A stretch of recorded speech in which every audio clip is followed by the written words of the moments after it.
Good afternoon, my name is Zach Driskell. This is my final project for PSSL 6252.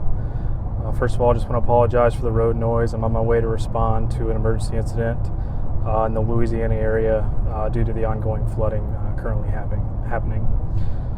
For my project, I'll be comparing the emergency management tactics of two historic incidents in the oil and gas industry, the BP Texas City explosion of 2005 and the Enbridge Kalamazoo spill of 2010.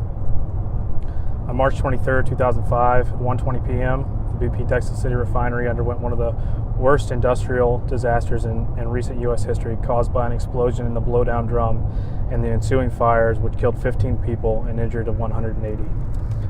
All the fatalities occurred in and around near office trailers located close to the drum, which was designed to handle overpressure from the production tower.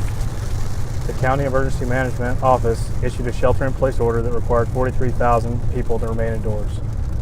Houses were damaged as far away as a mile from the refinery. Today, the BP Texas City facility is the third largest oil refinery in the United States. Prior to BP having ownership of the refinery, it was owned by AMCO, and today the refinery is owned by Marathon Petroleum Company since 2012. BP's primary preliminary leadership response to the explosion was to shift all blame from the management team to the local employees and contractors. Initially, BP's leadership team accused employees of being negligent by violating procedures and not sounding the evacuation alarms, which ended in the termination of 6 employees. The Chemical Safety Board followed up on an investigation and found that a work trailer was located just 40 feet from the ISO unit containing the blowdown drum. BP further stated that it was impossible for the company to foresee multiple failures by personnel that resulted in the explosion. However, during the OSHA investigation, information was discovered acknowledging that 23 workers had died over the past 30 years at that specific refinery. The OSHA investigation also highlighted documentation released by BP that BP's leadership team ignored questions by union representatives about the close proximity of the work trailer to the hazardous areas in the refinery. In addition to the management team ignoring the request by the union, an employee survey issued just 3 months before the explosion expressed the fact that the company was more focused on physical gain, with employee safety being the lowest priority. BP's senior leadership team also made operational decisions based on financial obligations, which contributed to the explosion. The ISO unit had been scheduled for upgrading for some time, but high financial costs prevented the redesign of the unit. Flammable materials had escaped the vent stack at least 13 of the 16 restarts, or turnarounds as referred to in the refining industry, resulted in abnormally high pressure levels. BP leadership ignored each of these warning signs, which ultimately led to one of the reasons that led to the explosion. Onto the strategic platform. BP could not show evidence of comprehensive and consistent mitigation planning to reduce site risks. Existing plans focused on personal safety for reducing personal injuries and enhancing environmental compliance, but did not contain any plans for systematic reduction of process risk for basic operations. For example, there were no plans to reduce or eliminate the use of blowdown stacks, which vent into the atmosphere even though newer technology was available. A project was considered as an option to modify the ISO tower to tie into a flare system, but this project was not moved to production due to budgetary concerns. As a result of the 05 explosion and subsequent inspection, BP entered into a settlement agreement with OSHA in September of 2005, and BP agreed to pay $21 million in penalties. However, under a subsequent review from OSHA in 2009, BP was found willingly disobeying hundreds of OSHA decrees and would be further fined $81 million. On to the response. BP maintains its own fire department within the refinery and has a mutual response plan with 2 other local refineries, the Marathon Texas City refinery and the Valero Texas City refinery. The site emergency response team responded immediately and mounted a search and rescue operation. Mutual aid and life flight resources were requested and mobilized by 1:45 p.m., which is 25 minutes after the explosion. The feed to the raffinate tower was not shut down and stopped when electrical power went down at 2:45. The fires were brought under control 2 hours after the initial explosion, and all personnel had been transferred to local hospitals by 4:44 p.m. Given the poor vertical communication and performance management processes, there was neither an early warning sign or systems of problems, nor any independent means of understanding for the deteriorating standards in the plant. The site had numerous measures for tracking various types of operational, environmental, and safety performance, but no clear focus on leading indicators for potential catastrophic or major incidents. Numerous audits had been conducted at the site in line with regulatory and corporate requirements, but it generally failed to identify the systematic problems with work practices uncovered by the investigation. This focus on personal safety had led to sense that safety was improving at the site. There was no clear focus on visibility on measures around process safety, such as lagging indicators or loss of containment. Finally, BP Texas City did not have an adequate and mass notification system to notify employees and contractors what was happening during the emergency, and therefore employees and contractors had no chance to respond during the incident. Moving on to the Enbridge spill. A discharge of heavy crude oil occurred from the Enbridge Line 6B into Talmadge Creek, a tributary of the Kalamazoo River in Marshall, Michigan on July 5, 2010. That charge went unreported for over 17 hours and response efforts were not initiated until the following day. The release was estimated at 843,000 gallons. Heavy rains, in addition to the release, caused the river to overtop existing dams and carried the crude 35 miles downstream into the Kalamazoo River. As a federal agency in charge of this incident, the EPA assumed a leadership role in unified command along with the responsible party, mobilized an incident management team made up of federal, state, local agencies, and the private sector. The National Transportation Safety Board, or NTSB, determined the probable cause of the pipeline rupture was corrosion fatigue, cracks that grew from crack and corrosion defects under a disbonded polyurethane tape coating, producing substantial release which went undetected for 17 hours in the Enbridge Pipeline Control Center.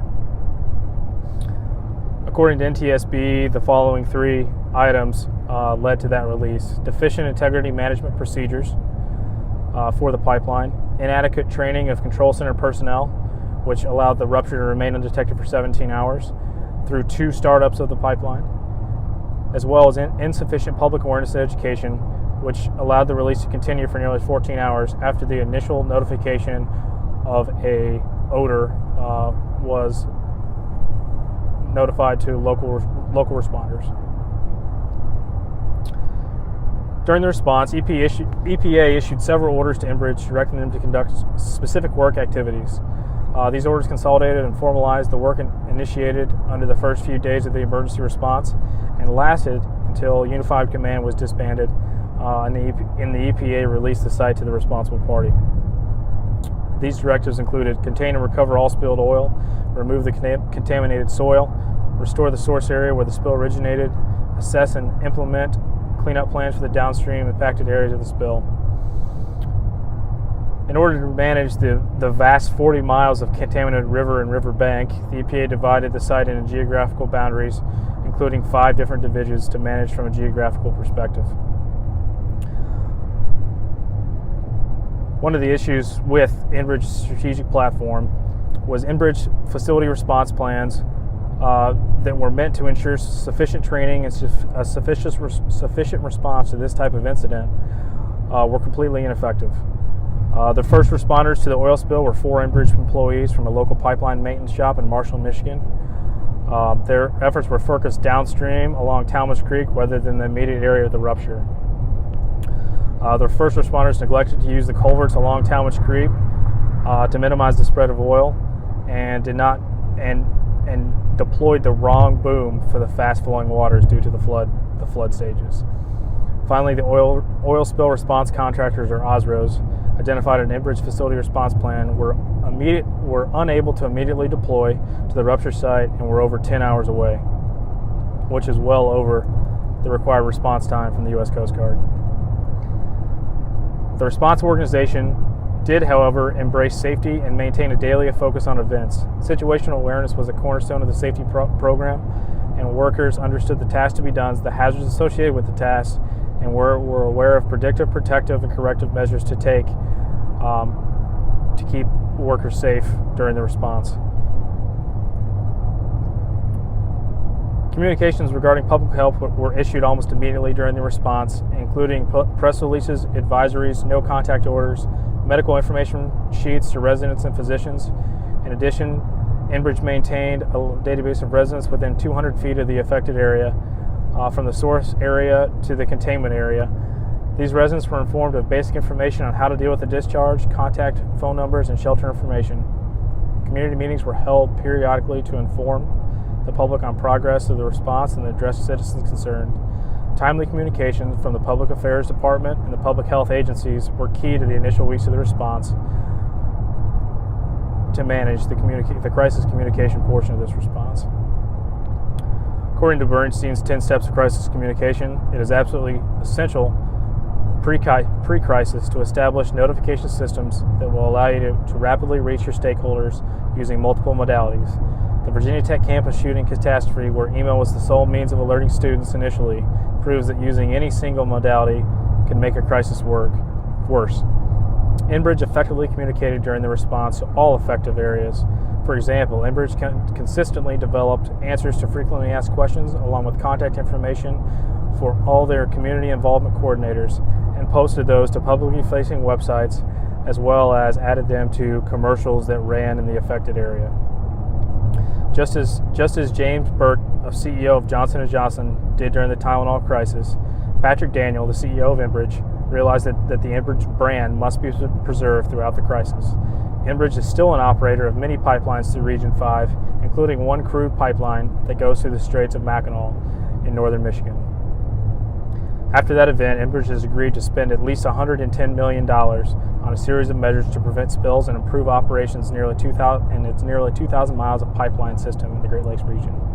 Enbridge will also pay civil penalties totaling $61 million for Clean Water Act violations for discharging at least 20,082 barrels of oil in Marshall, which is nearly 1 million gallons of crude.